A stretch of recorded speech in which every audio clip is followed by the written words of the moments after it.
America और Japan के बीच अब तक की सबसे बड़ी ट्रेड डील हुई है। इसका ऐलान खुद ट्रंप ने किया है। इस डील में $550 अरब का जापानी इन्वेस्टमेंट और 15% रेसिप्रोकल टैरिफ भी शामिल है। ट्रंप का दावा है कि दोनों देशों के बीच हुई इस डील से लाखों नौकरियां पैदा होंगी, जबकि ऐसा पहले कभी भी नहीं हुआ।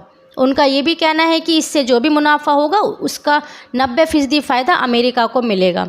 राष्ट्रपति ट्रंप का कहना है कि ट्रेड डील की सभी अड़चनें दूर की जा चुकी हैं। अब अमेरिका जापानी बाजारों से बेहतर तरीके से पहुंच सकेगा। ट्रंप ने यह भी बताया कि जापान 15% रेसिप्रोकल टैरिफ लगाने पर भी सहमत है। दरअसल ये मांग अमेरिका लंबे समय से करता रहा है। बता दें कि 15% रेसिप्रोकल टैरिफ के फैसले से ट्रंप काफ़ी खुश दिखाई दे रहे हैं। उन्होंने इसे रोमांचक समय करार दिया।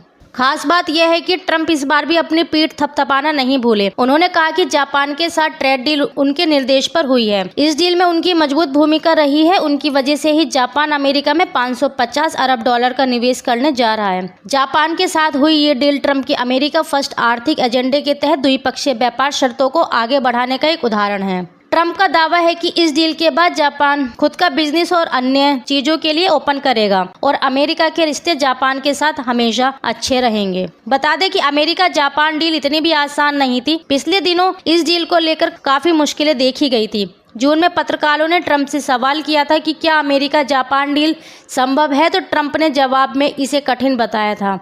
उन्होंने जापान को कठोर बताया था, लेकिन अब दोनों के बीच व्यापार समझौते पर सहमति बन गई है।